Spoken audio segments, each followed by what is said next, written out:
The sound of rattling metal against wood cut through the pre-dawn silence of Montana territory. And when Grant Nichols stepped onto his porch with his rifle, he found a woman in black clinging to his gate like it was the only thing keeping her upright. "I'm sorry to bother you," she said, her voice trembling as badly as her hands.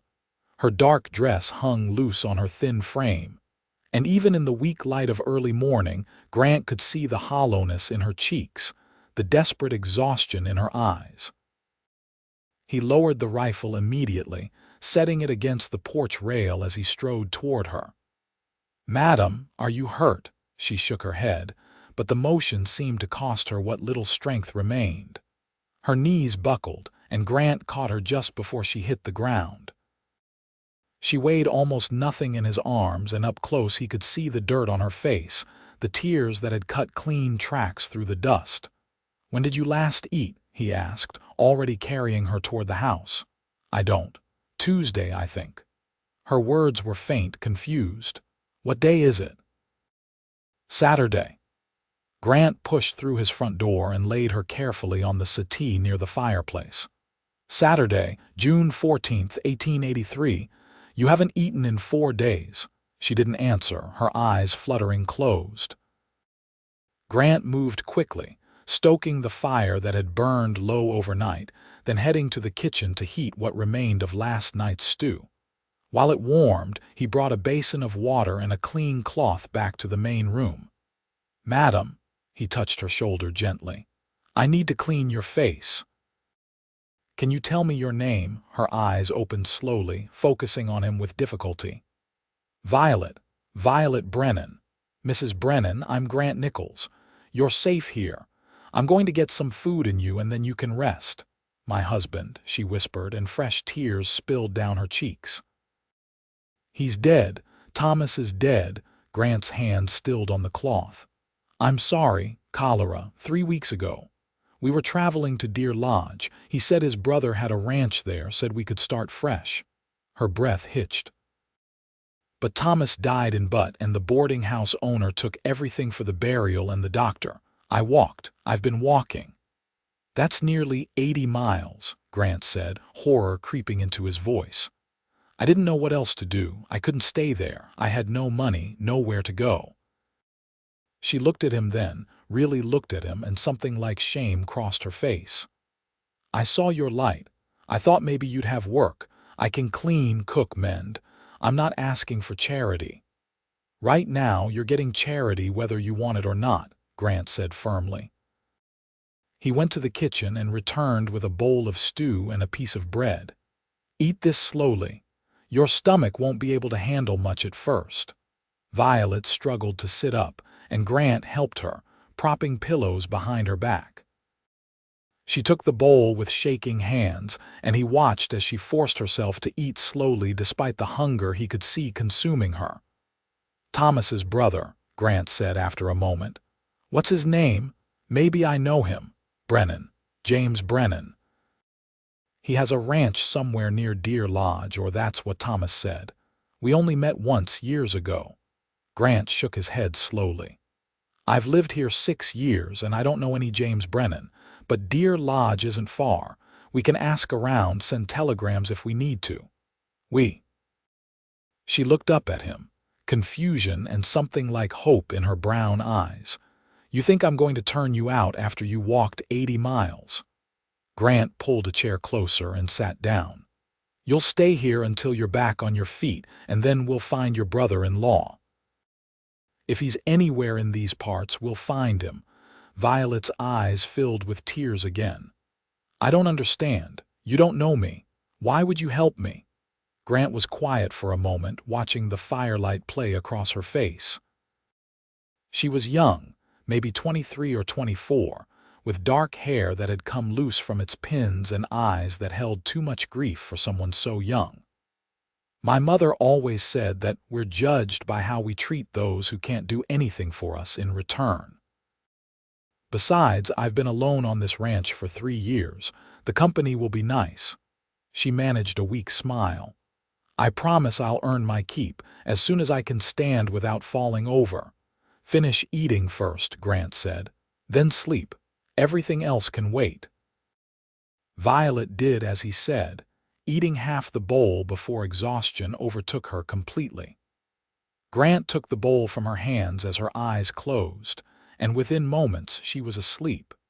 He fetched a blanket from his bedroom and covered her carefully, then stood looking down at her for a long moment. The sun was fully up now, streaming through the windows of his modest ranch house.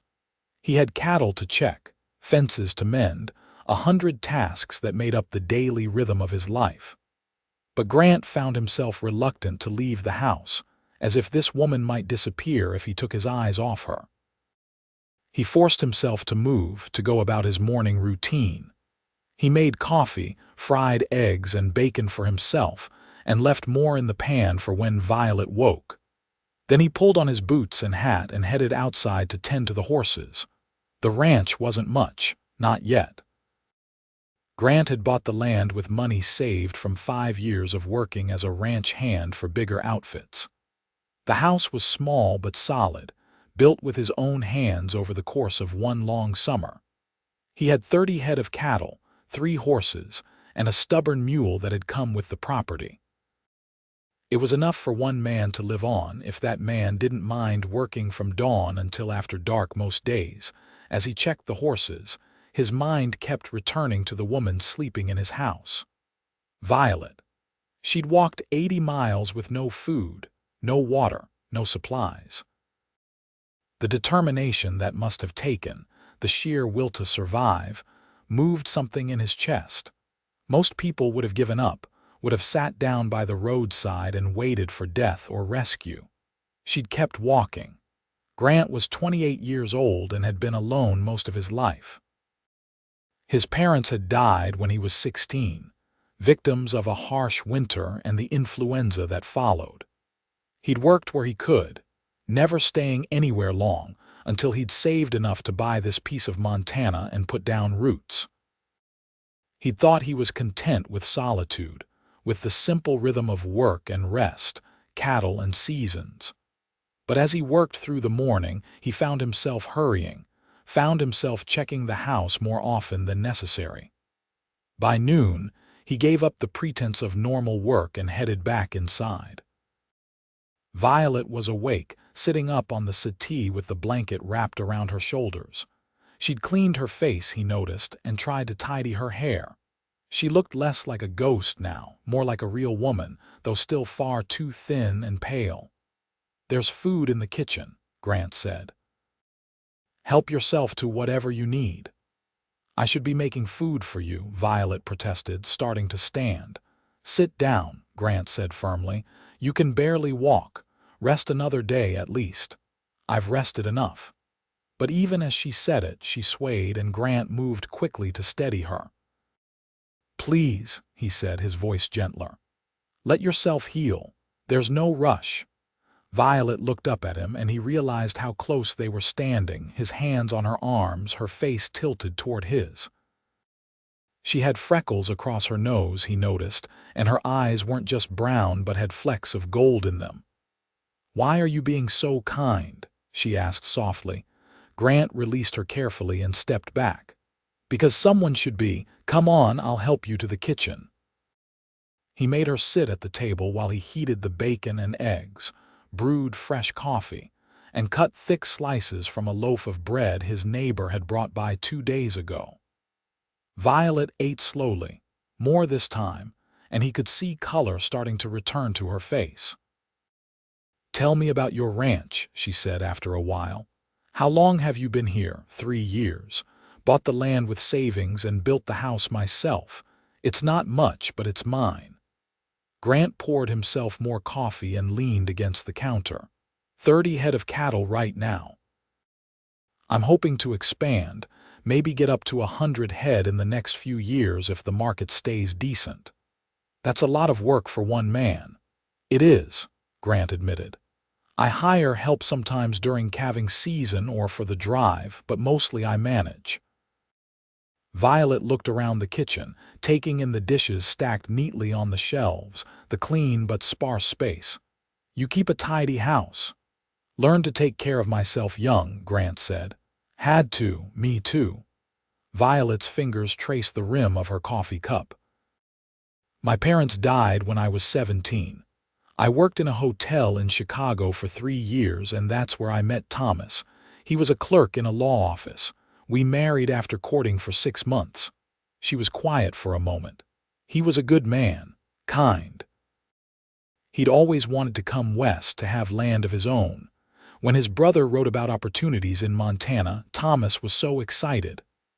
"I'm sorry you lost him," Grant said. "So am I."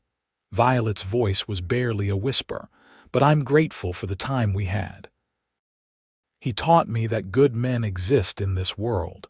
I'd started to doubt it, after some of the things I saw working at that hotel. Grant understood what she wasn't saying, the unpleasant realities young women faced working in cities. "You're safe here," he said. "I want you to know that. You're safe, and you're welcome to stay as long as you need." Violet met his eyes, and something passed between them, an understanding, a connection that felt too immediate and too real for two strangers. "Thank you," she said finally. "Truly." The days that followed fell into a rhythm that surprised Grant with how natural it felt. Violet recovered her strength gradually, and despite his protests, she began taking over the household tasks. She cooked meals that were better than anything Grant had managed in 3 years of bachelorhood. She cleaned, mended his clothes, and even started a small garden beside the house. "You don't have to do all this," Grant said one evening, coming in from a long day to find the house spotless and dinner waiting. "I want to," Violet replied, setting a plate of roast chicken and potatoes in front of him. "You saved my life, Grant. Let me help." "You saved your own life by walking 80 miles, Grant said. "I just provided a place to rest." Violet smiled, and Grant realized it was the first real smile he'd seen from her.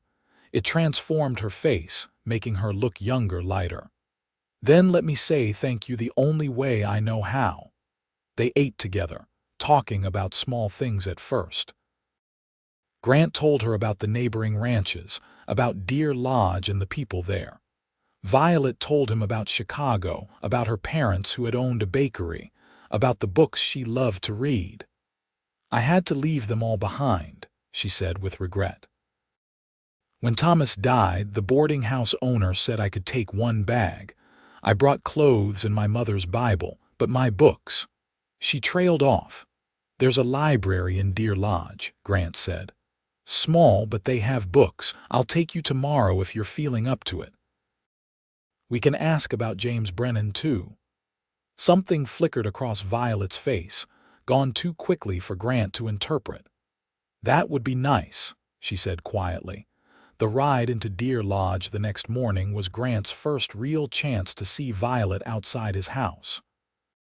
She wore the same black dress, but she'd washed and mended it, and with food and rest, she looked like a different person from the half-dead woman he'd found at his gate. She was beautiful, Grant realized with a start. Beautiful in a quiet, steady way that snuck up on you. Deer Lodge was bustling with its usual activity when they arrived. Grant helped Violet down from the wagon, aware of the curious looks they were attracting. A single man arriving with a woman was always cause for gossip in a small town. "Let's try the land office first," Grant said. "They'll have records if James Brennan owns property around here." The land office was a small building near the center of town, run by a fastidious man named Henry Walsh. He looked up from his ledgers when they entered, his eyes moving from Grant to Violet with undisguised curiosity. "Grant Nichols," he said. "Haven't seen you in town for a while. Been busy with the ranch," Grant replied. "Henry, this is Mrs. Violet Brennan.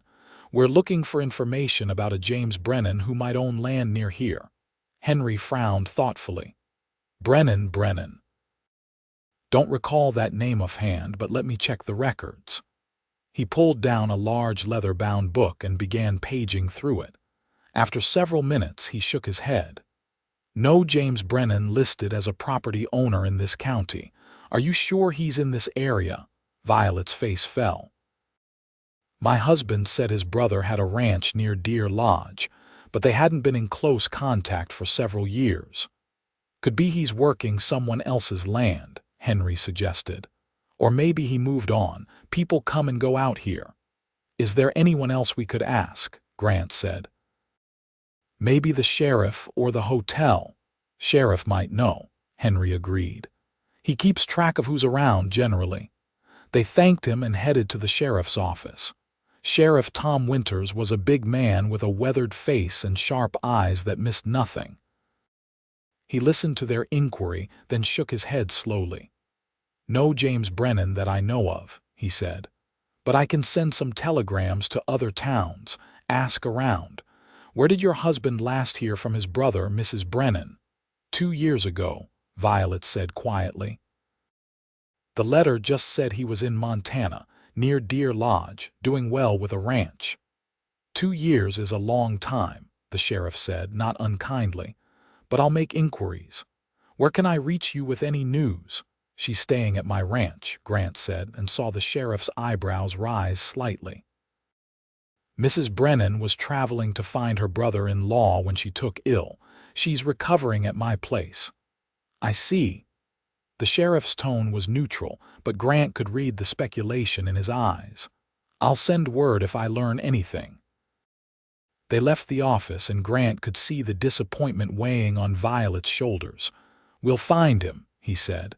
Or we'll figure something else out. Don't worry. What if he's not here? Violet asked as they walked toward the library.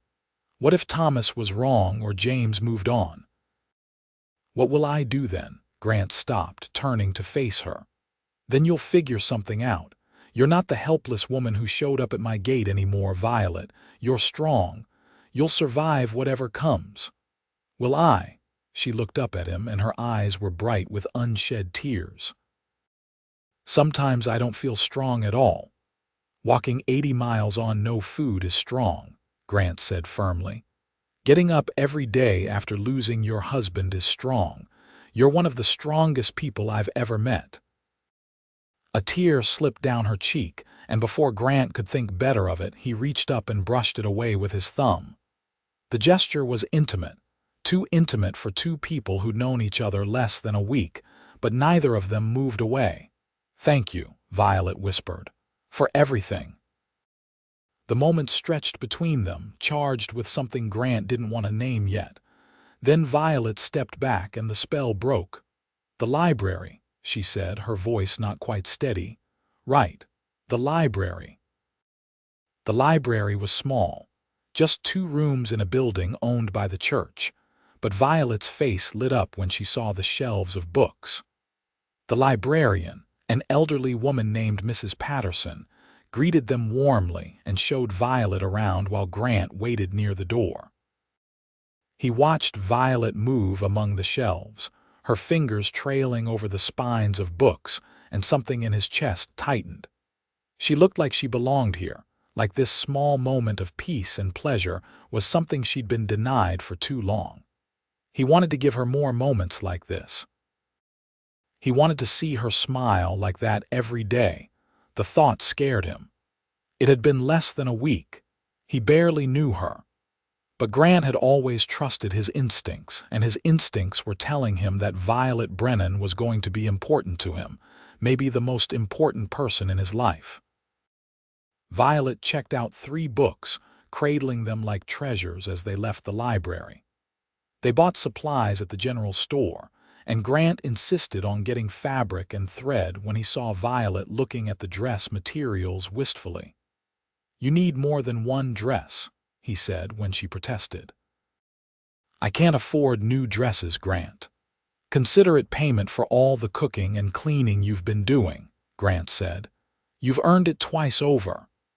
They argued about it quietly while the shopkeeper watched with interest, but eventually Violet relented. Grant bought enough fabric for 2 dresses, along with the thread, needles, and buttons she'd need. On the ride home, Violet was quiet, her new books and packages held carefully in her lap. "No one's been this kind to me since my parents died," she said finally. "I don't know how to repay you." "You don't need to repay me," Grant said. "But if it makes you feel better, you're helping me too. The house has never been so clean and I've never eaten so well. Fair trade, I'd say."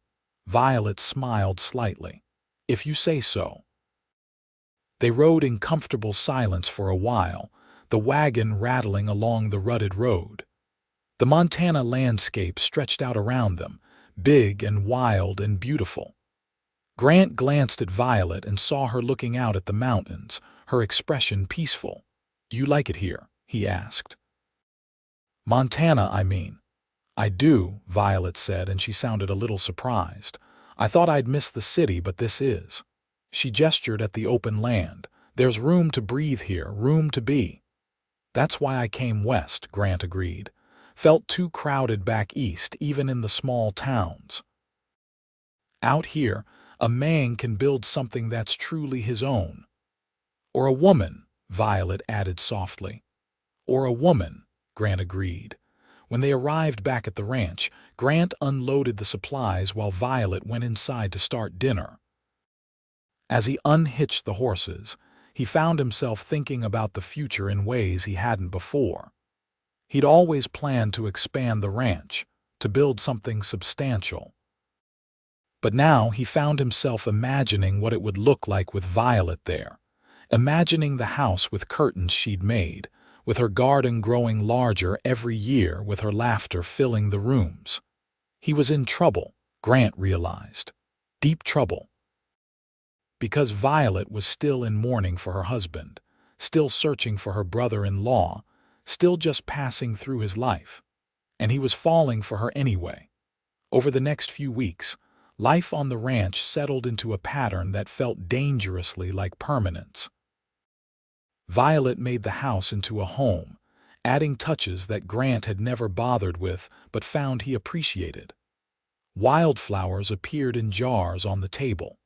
Curtains went up in the windows, made from fabric Grant bought on their next trip to town.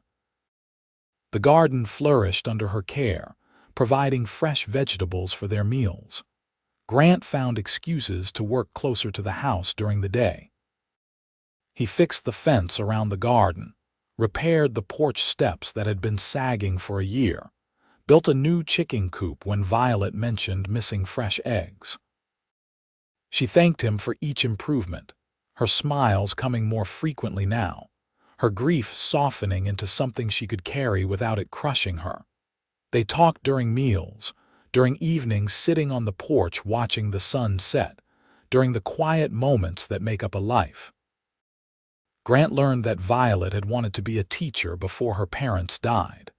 She learned that he'd wanted to be a horse breeder, that his real dream was to raise the best horses in Montana territory. "Why don't you?" Violet asked one evening. They were sitting on the porch, the air cooling as the sun disappeared behind the mountains. "Breed horses, I mean." "Takes money I don't have yet," Grant said. "Need to buy quality breeding stock, build proper facilities. The cattle bring in steady money, but horses are a gamble. A gamble I'm not ready to take yet." "But someday," Grant agreed. Violet was quiet for a moment, rocking slowly in the chair Grant had built for her. "Do you ever get lonely out here?" The question caught Grant off guard with its directness. He considered lying, then decided Violet deserved honesty. "I did," he said. "Before you came, I was lonely more often than not. Didn't let myself think about it much, but yeah, I was lonely. And now?" Grant looked at her, at the way the last light caught her hair, at the softness in her eyes when she looked back at him. "Now I'm not," he said quietly. Violet's breath caught, and for a moment Grant thought she might say something, might acknowledge what was growing between them. But then she looked away, her fingers gripping the arms of her chair. "I should check on the bread," she said, standing quickly. "It should be ready to come out soon." She hurried inside, and Grant let her go, knowing he'd pushed too far, but he couldn't regret the honesty. Whatever was happening between them felt too important to ignore, even if the timing was all wrong. The next morning, a rider appeared while Grant was working with one of the horses in the corral. Violet came out of the house, shading her eyes to watch the stranger approach. "Stay by the house," Grant said, his hand moving instinctively toward the gun at his hip. But the rider raised a hand in greeting, and as he got closer, Grant recognized him as one of the hands from the Double R Ranch to the east. "Grant Nichols," the man called out. "That's me." The rider drew up and dismounted, pulling an envelope from his saddlebag. "Sheriff Winters asked me to bring this out.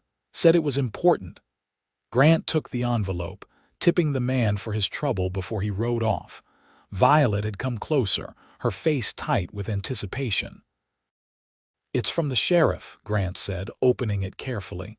He read the brief message, then looked up at Violet. "He found James Brennan, or rather he found what happened to him." Violet's hand went to her throat. "What? He died 2 years ago," Grant said gently. "Got kicked by a horse and never recovered. The sheriff in Helena confirmed it. He'd been working at a ranch up there, not near Deer Lodge at all. He's buried in the Helena cemetery." Violet stood very still for a long moment. Then she walked slowly back to the house and sat down on the porch steps. Grant followed, sitting beside her. "That's why Thomas never heard back," she said, her voice hollow. "When he wrote to say we were coming, James was already dead." "I'm sorry," Grant said. "I have no one left." Violet stared out at the mountains, her expression distant. "My parents are gone, Thomas is gone, and now James. I have no family at all." Grant wanted to reach for her, to pull her against him and promise that she wasn't alone, but he kept his hands to himself, knowing she needed to process this loss in her own way. "What will I do?" Violet asked after a while. "I have no money, no family, nowhere to go." "You'll stay here," Grant said firmly. "Grant, I can't. People already talk. Mrs. Patterson at the library was asking pointed questions last time we were in town. If I stay much longer, unmarried, living in your house." She trailed off, but they both knew what she meant. Reputation mattered, especially for women. "Then marry me," Grant said. Violet's head snapped around, her eyes wide. "What? Marry me?" Grant repeated, his heart hammering but his voice steady. "I know it's sudden. I know you're still mourning Thomas. But Violet, these past weeks with you have been the best of my life. You fit here. You fit with me. I'm not asking you to love me right away. I'm just asking you to stay, to give this a chance. Grant, you can't want to marry me out of pity." "It's not pity," Grant said, and he reached for her hand, covering it with his own. "I care about you, Violet, more than I should, maybe, considering the circumstances. But I do. And I think you could be happy here. I know I'd be happy with you." Tears spilled down Violet's cheeks. "I don't know what to say." "Say you'll think about it," Grant said. "That's all I ask. Think about it." Violet looked down at their joined hands, then back up at his face. "You're a good man, Grant Nichols." "I'm a man who knows what he wants," Grant corrected gently, "and I want you to stay." She didn't answer, but she didn't pull her hand away either. They sat like that for a long time, the morning sun warming them, the future uncertain but somehow less frightening for being faced together. Over the next week, they didn't speak directly about Grant's proposal, but it hung between them, a promise and a question. Grant watched Violet carefully, looking for signs of what she was thinking, but her face gave little away. Then one evening, as they were cleaning up after dinner, Violet spoke. "If I said yes," she began, not looking at him, "would you expect a real marriage?" Grant dried the plate he was holding carefully before answering. "I'd hope for one eventually," he said honestly. "But only when you were ready. I meant what I said, Violet. I'm not asking you to love me right away, I just want you to stay. And if I never fall in love with you," she turned to face him now, her eyes searching, "would you regret it?" "No," Grant said without hesitation. "I'd rather have you here as a friend than not have you here at all. But Violet, I don't think that's how this story ends. There's something between us. I know you feel it too." She didn't deny it. "I'm scared," she admitted. "I love Thomas and losing him nearly destroyed me. I don't know if I can survive losing someone else I love." "You don't have to decide about love today," Grant said gently. "Just decide about staying. Let the rest figure itself out in time." Violet was quiet for a long moment, her hands twisted in her apron. Then she took a breath and met his eyes. "Yes," she said softly, "I'll marry you." Joy surged through Grant's chest, but he kept his reaction measured, not wanting to overwhelm her. "You're sure?" "No," Violet said with a shaky laugh. "But I'm saying yes anyway." "You're right, Grant. There is something between us, and I think I could be happy here. I think I could build a life with you." Grant couldn't stop himself then. He crossed the space between them and took her hands in his. "I'll do everything I can to make you happy," he promised. "Whatever you need, whatever you want, I'll work to give it to you." Violet smiled, and it reached her eyes this time. "I know you will. That's why I'm saying yes." They were married 2 weeks later in the small church in Deer Lodge. Mrs. Patterson stood as witness, along with Sheriff Winters. Violet wore a new dress made from the pale blue fabric Grant had bought for her, and she'd woven wildflowers into her hair. Grant wore his Sunday best and couldn't take his eyes off her. The ceremony was simple, the words spoken quickly by the traveling minister who made his rounds through the smaller towns. But when Grant slipped the gold ring onto Violet's finger, when she looked up at him with trust and hope in her eyes, it felt like the most important moment of his life. "You may kiss your bride," the minister said. Grant leaned in slowly, giving Violet time to pull away if she wanted. But she didn't. Their lips met softly, briefly, a promise more than a passion. When they drew apart, Violet was blushing, and Grant felt like his chest might burst from the fullness in it. They had a small celebration at the hotel restaurant, with a few of the neighbors Grant knew joining them. Sheriff Winters gave a toast about love and new beginnings. Mrs. Patterson cried into her handkerchief. And through it all, Violet stayed close to Grant's side, her hand tucked into his arm, a small smile on her face. When they drove back to the ranch that evening, now officially husband and wife, the sun was setting in brilliant oranges and purples. Grant helped Violet down from the wagon and carried their packages inside. "I'll sleep in the chair," he said as they stood in the main room. "You keep the bed." Violet looked at him for a long moment. "We're married, Grant. We are, but I meant what I said, only when you're ready." She crossed to him then, reaching up to touch his face gently. "You're a patient man." "I'm a man who wants his wife to be happy," Grant corrected. Violet went up on her toes and kissed him, longer this time with more feeling. When she pulled back, her cheeks were pink but her eyes were steady. "I think I could be very happy with you, Grant Nichols." "That's all I want," Grant said softly. They stood like that for a moment longer, then Violet stepped back. "I'm tired," she said. "It's been a big day. Get some rest. I'll be right here if you need anything." Violet nodded and headed toward the bedroom. At the door, she paused and looked back. "Grant, thank you. For everything. For saving me, for giving me a home, for being so patient." "You don't have to thank me for any of that," Grant said. "It's not patience when I'm getting exactly what I want." She smiled, then closed the door softly behind her. Grant settled into the chair with a blanket, his mind too active for sleep despite his body's exhaustion. He was married. Violet was his wife. The words felt surreal, too good to be entirely real. The next morning, Grant woke to the smell of coffee and bacon. He sat up, disoriented for a moment, then remembered. Married.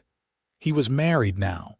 He went to the kitchen and found Violet at the stove, still wearing her nightdress with a shawl wrapped around her shoulders. Her hair hung in a long braid down her back, and there was something so domestic, so intimately comfortable about the scene that Grant felt his throat tighten. "Good morning," she said, glancing over her shoulder with a smile. "Morning," Grant managed. "You didn't have to get up and cook." "I wanted to. Besides, we have a lot to do today if we're going to make this marriage real." Grant poured himself coffee, not sure what she meant. "What do we need to do?" Violet turned from the stove, the spatula still in her hand. "Well, for one thing, you can't keep sleeping in that chair." "We're married, Grant. We should act like it, at least in some ways. And I want to make this house more ours and less just yours.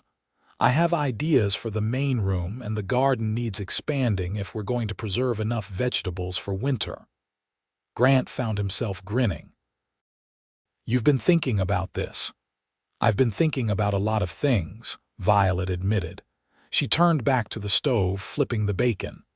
"I know this marriage isn't conventional. I know we're still figuring things out, but I want it to work, Grant. I want to build a real life here with you." "So do I," Grant said fervently. They ate breakfast together, discussing plans for the house and the ranch. Violet's ideas were good, practical, but also homey. She wanted to paint the main room, add more shelves for books, plant flowers along the front of the house. Grant listened and agreed to everything, enjoying her enthusiasm, the way her eyes lit up when she talked about their future. After breakfast, Grant headed out to work while Violet tackled the inside of the house. When he came in for lunch, he found furniture rearranged, the few decorative items they owned placed in new positions. "What do you think?" Violet asked anxiously. The room looked more welcoming, more balanced.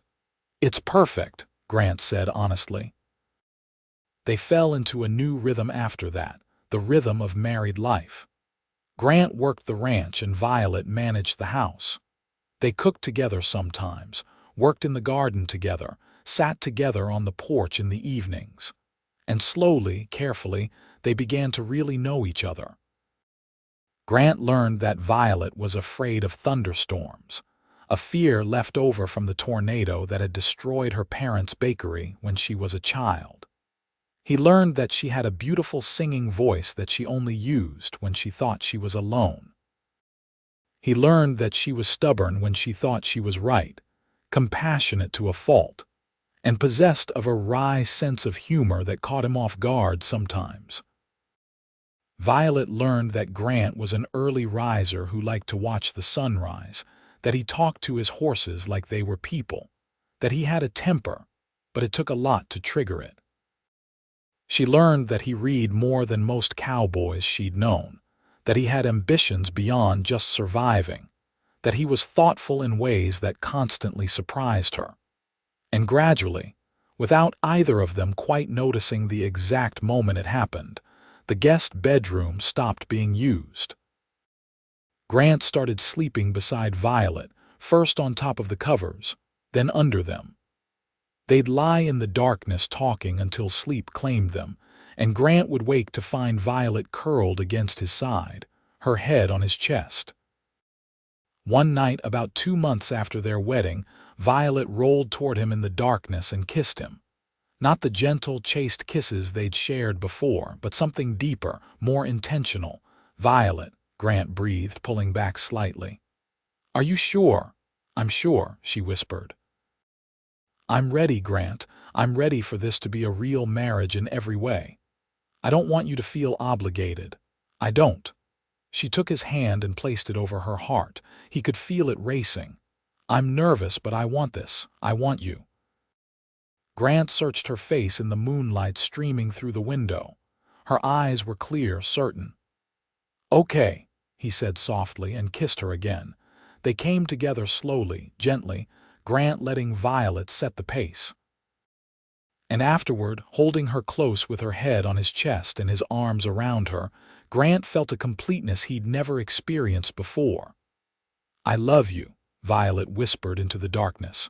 Grant's arms tightened around her, emotion overwhelming him. "Say that again." She propped herself up on her elbow, looking down at him. "I love you, Grant Nichols. I didn't mean to, and I didn't expect to, but I do. Somewhere between you catching me at your gate and this moment right now, I fell in love with you." Grant reached up and cupped her face in his hands. I love you too. Have for weeks, if I'm honest. Maybe from the moment I saw you standing at my gate, looking so brave and so broken. Violet kissed him again, and this time there was joy in it, freedom. When she pulled back, she was smiling. We're really married now, she said. We're really married, Grant agreed, grinning like a fool. The seasons turned, summer giving way to fall. They worked hard preparing for winter, preserving vegetables from the garden, laying in supplies, making sure the ranch would weather the coming cold. Grant hired help for the cattle drive, and Violet kissed him goodbye when he left, making him promise to come back safe. Always, he told her, holding her close. I've got everything I want right here. I'll always come back to you. He was gone 10 days, and they were the longest 10 days of his life. When he finally rode back onto the ranch and saw Violet running out to meet him, her skirts flying and her face alight with joy, his heart nearly burst. He dismounted and caught her as she threw herself into his arms. "Miss me?" he asked, laughing. "Terribly," Violet said, kissing him soundly. "Don't ever leave for that long again." "Cattle drive is part of the job," Grant reminded her, but he was grinning. "Then next time I'm coming with you," Violet declared. They went inside, and Grant gave her the money from selling the cattle. "Put half in the jar," he said, referring to the savings jar they kept in the kitchen. "It's a start toward the breeding stock." "Grant, that's your dream. I can't take half." "It's our dream now," Grant corrected. "Everything I have is yours, remember? That's what marriage means." Violet threw her arms around him again, and Grant held her, breathing in the scent of her hair, feeling the solid warmth of her in his arms. He'd been so alone for so long, and now he had this. A wife who loved him, a home that felt complete, a future that looked brighter every day. Winter came, and with it long nights spent by the fire, reading aloud to each other, talking about their dreams. Violet told Grant she wanted children, maybe 4 or 5 if they were blessed. Grant told her about his plans to expand the ranch, to make it into something substantial they could pass down to those children. "We'll do it together," Violet said, taking his hand. "Together," Grant agreed. Christmas was simple but perfect.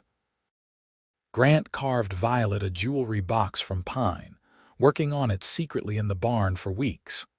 Violet knitted him a sweater in deep blue wool she'd bought in Deer Lodge. They exchanged gifts on Christmas morning, then made love slowly while snow fell outside the window. "I'm so happy," Violet said afterward, her head on Grant's chest. "I never thought I'd be this happy again after Thomas died. I felt guilty for a while for moving on so quickly, but I think he'd be glad I found you." "I'm sure he would be," Grant said, stroking her hair. "He'd want you to be happy." "Are you happy?" Violet asked, propping herself up to look at him. "Happier than I ever imagined I could be," Grant said honestly. "You're everything, Violet, my whole world." Spring brought new life to the ranch. The cattle had survived the winter well, and 3 of the cows were pregnant. Violet's garden burst into bloom, and she spent hours tending it, her face glowing with satisfaction at the new growth. In May, Violet started being sick in the mornings. At first she thought it was something she ate, but when it continued for a week, understanding dawned. She waited until she was certain before telling Grant. He came in for lunch one day to find her sitting at the table with a strange smile on her face. "What?" he asked, instantly alert. "What's wrong?" "Nothing's wrong," Violet said. "Everything's right, Grant. I'm going to have a baby." Grant's mind went blank for a moment. Then joy, pure and overwhelming, flooded through him. He crossed to Violet in 2 strides and pulled her into his arms. "A baby. We're having a baby." "We are," Violet confirmed, laughing at his reaction. "I'm about 2 months along, I think, so the baby should come in late November or early December." Grant kissed her, then knelt down and placed his hands on her still flat stomach. "Hello in there," he said softly. "I'm your father, and I already love you more than I knew was possible."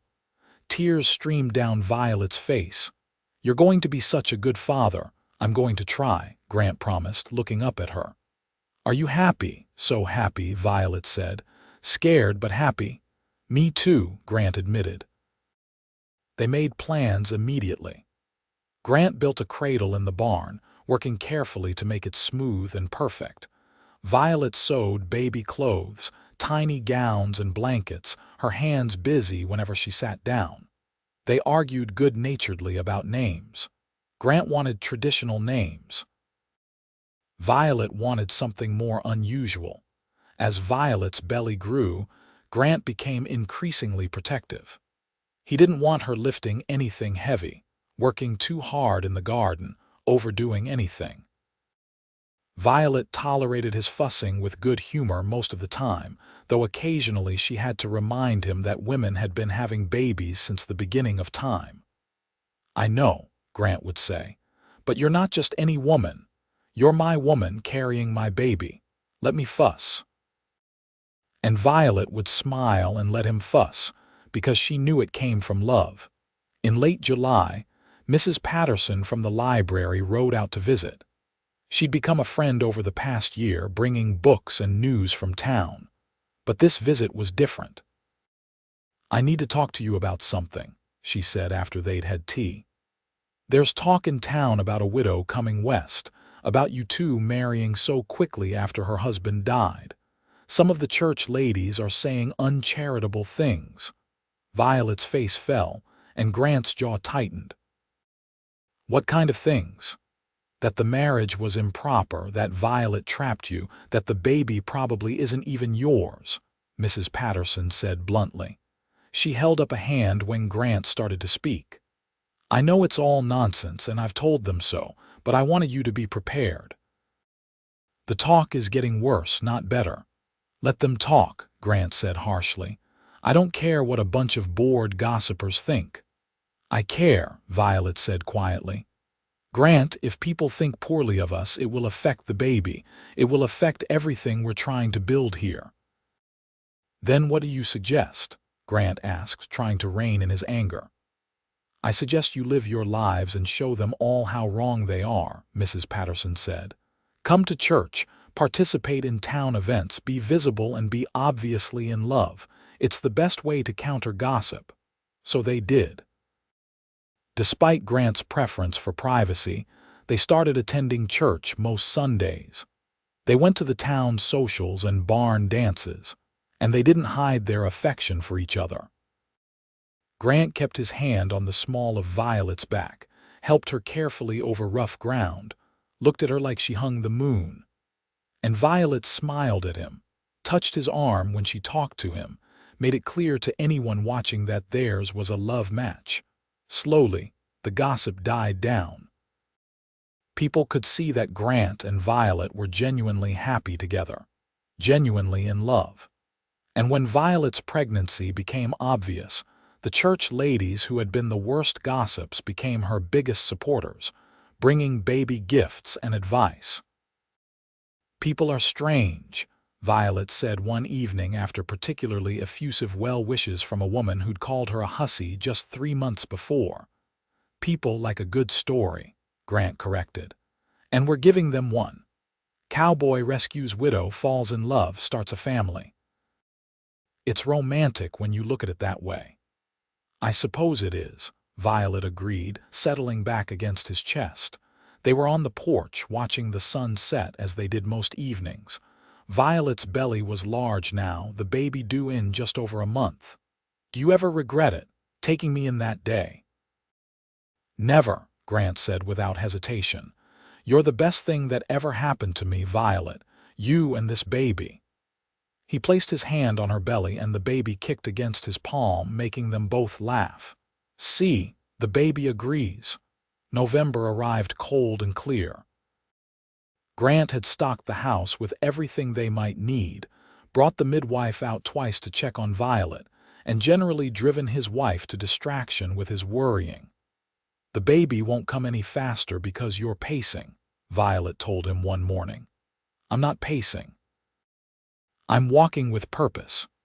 You're wearing a path in the floor, Violet countered, but she was smiling.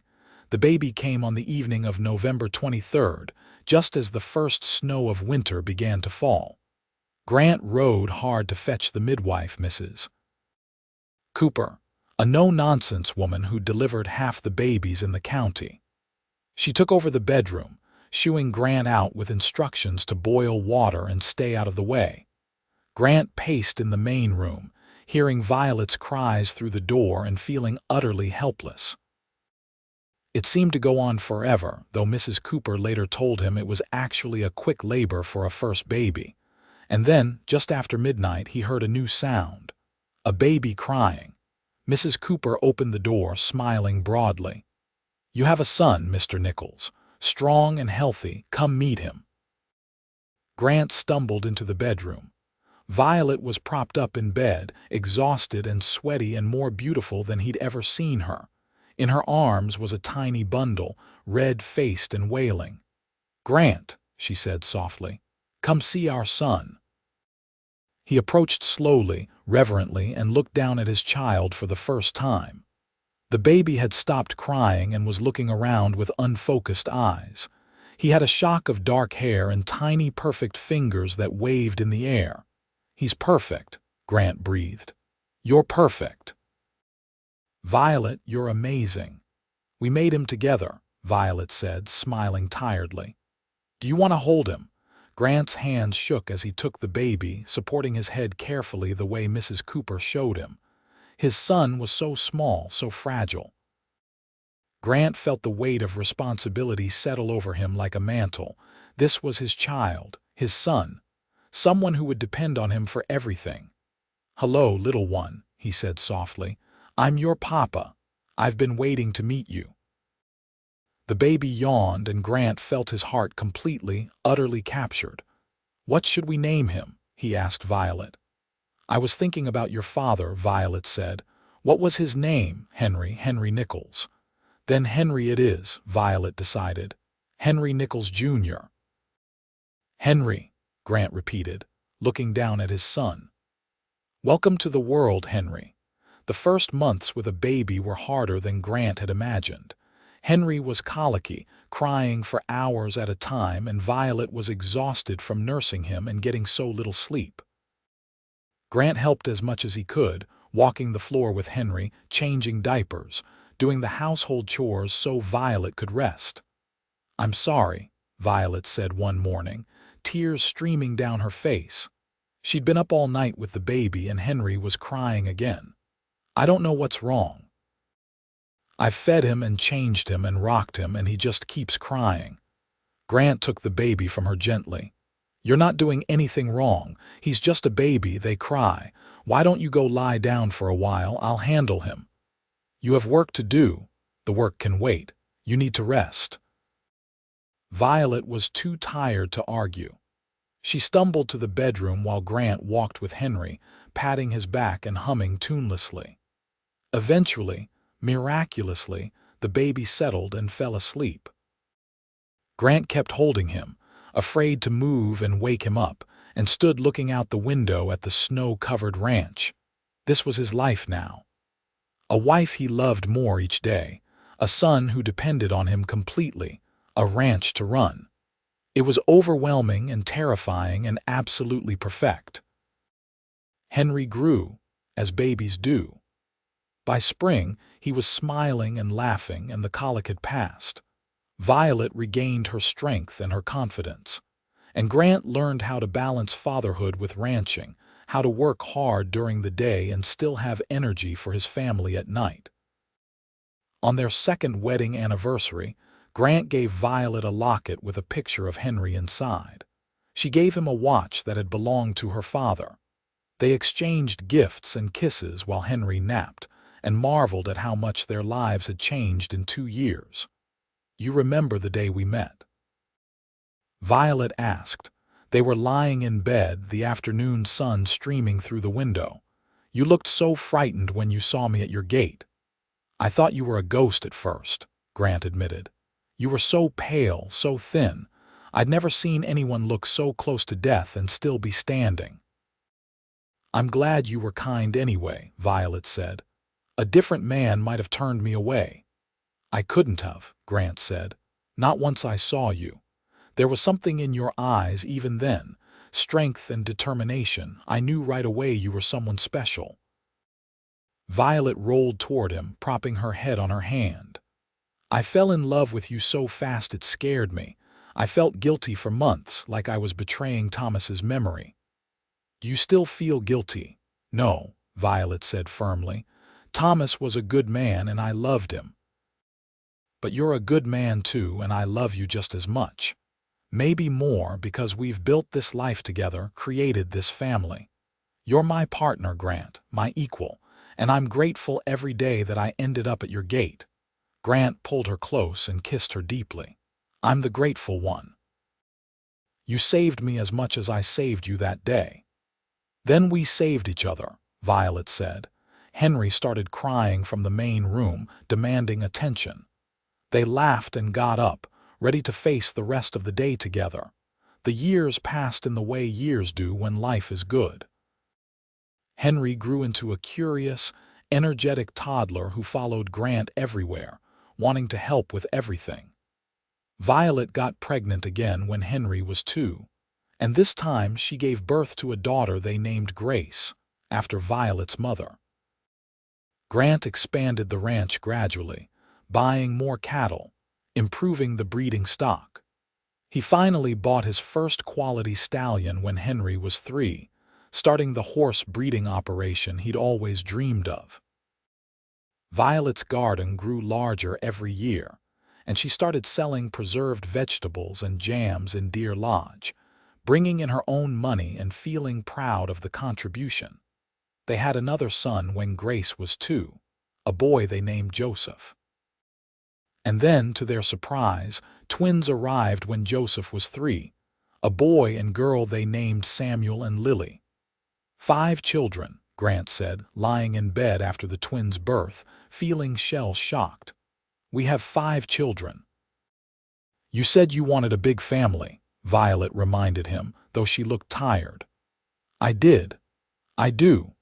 I just didn't expect them all to come so fast, Grant said, making Violet laugh. Their house was chaos most days, filled with the noise and energy of 5 young children. Grant built additions to accommodate the growing family, adding bedrooms and a bigger kitchen. Violet hired help sometimes, local girls who needed work, to manage the household. The ranch prospered. Grant's horses became known throughout the territory for their quality, and his cattle operation remained steady. They weren't rich, but they were comfortable, able to provide well for their children and save for the future. When Henry turned 10, Grant started teaching him seriously about ranching and horses. The boy took to it naturally, showing the same feel for animals that Grant had. Grace preferred helping her mother in the house and garden, though she had a business sense that impressed them both. Joseph was the adventurer, always exploring, always into something. And the twins, Samuel and Lily, were inseparable, doing everything together. We made good children, Violet said one evening. She and Grant were on the porch, stealing a rare quiet moment while the children played before bed. We did, Grant agreed, though they get their best qualities from you. Now that's not true. Henry has your way with horses, Grace has your determination, Joseph has your sense of adventure, and the twins have your stubbornness. And they all have your kindness, your intelligence, and your beautiful smile, Grant countered. Violet leaned against him and he wrapped his arm around her. Are you happy, Grant? Truly happy? More than I ever imagined I could be, Grant said honestly. Sometimes I lie awake at night and can't believe this is my life. A wife I adore, 5 healthy children, a successful ranch. It's everything I wanted and things I didn't even know to want. I feel the same way, Violet said softly. That day I showed up at your gate, I was certain my life was over. I had nothing, no one, no hope, and you gave me everything. A home, a family, a purpose. You gave me myself back, Grant. You did the same for me, Grant said. I was just existing before you came. You taught me how to really live. They sat in comfortable silence, watching the sun set over the mountains, listening to their children's laughter. This was their life, the life they'd built together from nothing. And it was perfect. Henry was 14 and already nearly as tall as Grant when Violet got pregnant for the 6th time. She was 39 now, and the pregnancy was harder than the others.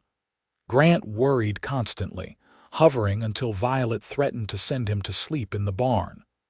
"I'm fine," she insisted. "Women have babies in their late 30s all the time." "Not my woman," Grant muttered, but he backed off slightly. The baby, another girl they named Rose, came 2 weeks early but healthy. Grant held his youngest daughter and felt the same overwhelming love he'd felt holding Henry for the first time all those years ago. "This is the last one," Violet announced firmly from the bed. "6 is enough. 6 is more than enough," Grant agreed, laughing. "Our house is overflowing as it is." Life with 6 children was never boring. Grant and Violet worked together to manage the household, the ranch, and the family.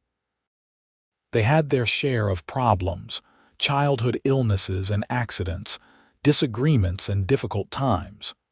But they faced everything together, their love and partnership never wavering. When Henry turned 18 and announced his intention to stay on the ranch and learn the business properly, Grant felt pride swell in his chest. "I'd be honored to have you as a partner, son." "I can't imagine being anywhere else," Henry said. "This ranch, this family, it's everything to me." Grace married at 19 to a good man from Deer Lodge, a banker's son who treated her like a queen. At the wedding, Violet cried happy tears while Grant struggled to maintain his composure. "Our baby is all grown up," Violet said, dabbing at her eyes. "We still have 5 more, Grant reminded her, making her laugh through her tears. Joseph announced at 16 that he wanted to join the cavalry, to see the world beyond Montana. Grant's first instinct was to say no, to keep his son safe on the ranch. But Violet talked to him, reminded him that their children needed to find their own paths. "It's hard," Grant said. "Letting them go." "It is," Violet agreed. "But we raised them to be strong and independent. We can't hold them back now." So they supported Joseph's decision. And 2 years later, they watched him ride off in his cavalry uniform, both proud and terrified in equal measure. The twins stayed close to home, Samuel working the ranch with Grant and Henry, while Lily helped Violet and became known throughout the county for her baking skills. Rose was still young, only 10, but already showing signs of inheriting Violet's love of learning. Grant was 45, Violet 42, when they celebrated their 25th wedding anniversary. The children threw them a party at the ranch, inviting what seemed like half the county. Friends and neighbors came to celebrate, to share stories, to marvel at the life Grant and Violet had built together.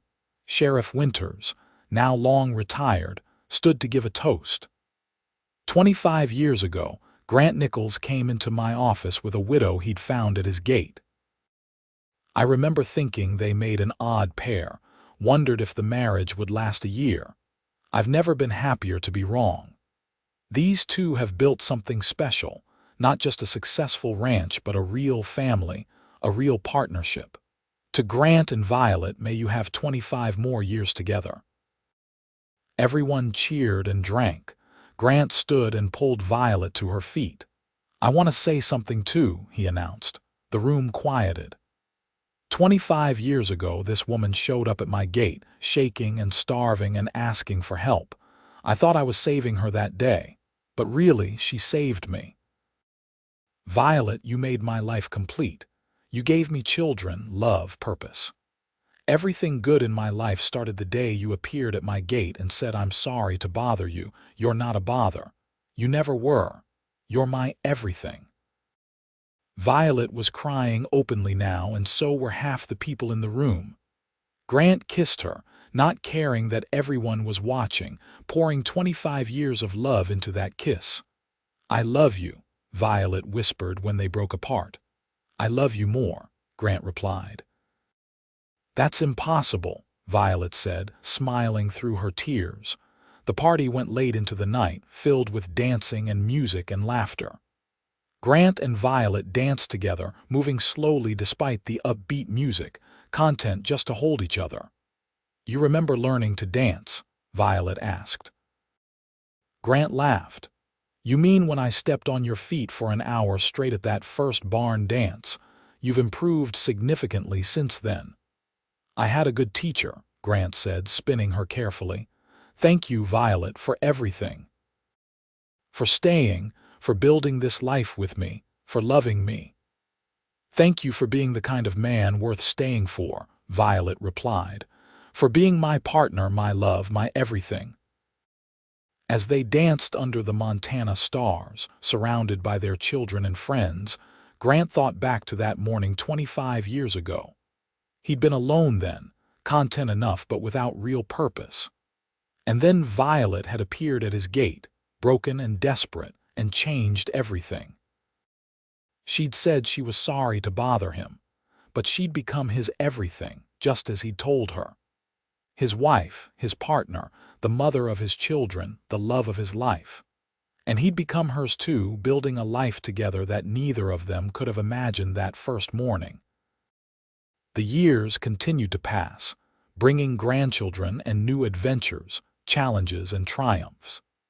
Henry married and built a house on the far edge of the ranch, starting his own family while still working beside his father. Grace's husband did well at the bank, and they gave Grant and Violet 3 grandchildren who visited often. Joseph wrote letters from his cavalry posts, full of stories about the places he'd seen and the things he'd done. Samuel married a girl from Helena and brought her to live on the ranch, adding another branch to the growing family tree. Lily opened a bakery in Deer Lodge and became famous throughout Montana territory for her pastries. And Rose, the baby, turned out to be the smartest of all of them, winning a scholarship to study teaching at a women's college back east. "We did well," Grant said one evening. He and Violet were in their 50s now, their hair graying, their bodies moving slower than they once had. But their love was as strong as ever, maybe stronger for all the years and experiences they'd shared. "We did," Violet agreed. She was knitting a blanket for their newest grandchild, her hand still steady and sure. 6 children, all of them good people, 12 grandchildren and counting. A successful ranch and business. "We built something real, Grant." "We built it together," Grant said. "I couldn't have done any of this without you." Violet set down her knitting and moved to sit beside him on the porch swing he'd built years ago. "Do you ever think about what your life would have been like if I hadn't shown up at your gate?" "Sometimes," Grant admitted. "I'd probably still be here, running the ranch alone. Successful enough maybe, but lonely. No children, no grandchildren, no real purpose beyond just surviving day to day." "I think about what would have happened if you'd turned me away," Violet said. "I probably would have died on the road somewhere, or ended up in a bad situation in town, desperate enough to do things I'd regret. You saved my life in every way a person can be saved." "And you saved mine," Grant said, taking her hand and lacing his fingers through hers. "We saved each other." They rocked slowly on the swing, watching the sun set over their land, over the ranch they'd built together and the family they'd raised. Grant thought about all the years, all the moments big and small that had led them to this peaceful evening. The first time Violet had smiled, really smiled after weeks of grief.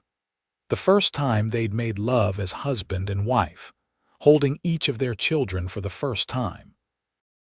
Teaching Henry to ride, watching Grace walk down the aisle getting letters from Joseph. Every birthday, every Christmas, every ordinary dinner around their crowded table. All of it had been precious, all of it had mattered. "I'd do it all again," Grant said suddenly. "Every hard day, every worry, every challenge. I'd do it all exactly the same if it meant ending up here with you." Violet squeezed his hand. "So would I. Even the hard parts were worth it because we faced them together." They sat in comfortable silence as the stars began to appear overhead. Inside the house, they could hear the sounds of family, grandchildren playing while their parents visited. The ranch bustled with life and activity, so different from the quiet, lonely place it had been when Grant lived here alone. "You know what I think about sometimes," Violet said after a while. "That morning I showed up at your gate. I was so scared, so certain I was going to die. And I saw your light on and forced myself to walk those last few feet, to knock on that gate even though I was sure you'd turn me away." "I'm glad you didn't give up," Grant said softly. "Me too. Because everything good in my life came from that moment of courage. You, our children, this home. All of it started because I didn't give up." She turned to look at him, her eyes still as beautiful as the day he'd first seen her. "Thank you for being the kind of man who helps strangers. Thank you for seeing me, for giving me a chance." "Thank you for taking that chance," Grant replied. "Thank you for staying, for saying yes to my proposal, for building this life with me. You're my everything, Violet. You always have been from that first moment. You always will be." She kissed him then, slow and sweet, a kiss that held 30 years of love and partnership and commitment. When they pulled apart, both of them were smiling. "Come on," Violet said, standing and pulling him up with her. "Let's go inside and be with our family." Grant followed her into the house, into the warmth and noise and life they'd created together. His children and grandchildren greeted him with hugs and laughter, pulling him into their conversations and games. And through it all, he kept Violet close, his hand finding hers, their eyes meeting across the crowded room. This was his life. This was their life. Built from nothing by a widow who'd shown up at his gate saying she was sorry to bother him, and a lonely cowboy who'd been kind when he could have turned her away. They'd saved each other that day, and they'd continued saving each other every day since.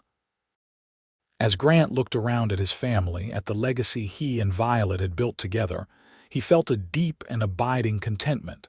This was what mattered. Not the size of the ranch or the money in the bank, but this. Love, family, partnership, a life well lived together. The years had been kind to them, and the future looked bright. Their children were settled and happy. Their grandchildren were healthy and growing. The ranch would continue, passed down through generations, a testament to what Grant and Violet had built together. But more than any of that, they had each other. After all these years, all these experiences, they still chose each other every day. They still loved each other with a depth and constancy that made everything else possible. That night, after everyone had gone to bed, Grant and Violet stood on their porch one more time, looking out at the land they'd worked so hard to build. The moon was full, casting silver light across the fields and mountains. "I love our life," Violet said quietly. "So do I," Grant replied, pulling her close.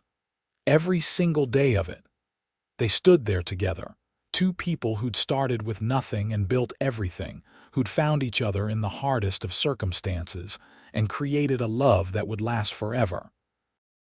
The widow who'd shown up at a cowboy's gate, desperate and afraid, and the cowboy who'd been kind enough to help. Together they'd become more than either could have been alone. Together they'd become everything.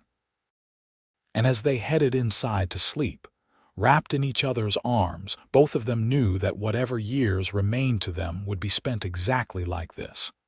Together, in love, grateful for every moment they'd been given and every moment still to come. Their story had begun with an apology, with Violet saying she was sorry to bother him. But she'd never been a bother. She'd been a gift, a blessing, a miracle. She'd been and always would be his everything, just as he was hers, and in the end, that was all that mattered. The love they'd built, the life they'd shared, the family they'd created. It was everything they'd ever needed, everything they'd ever wanted. It was more than enough. It was perfect.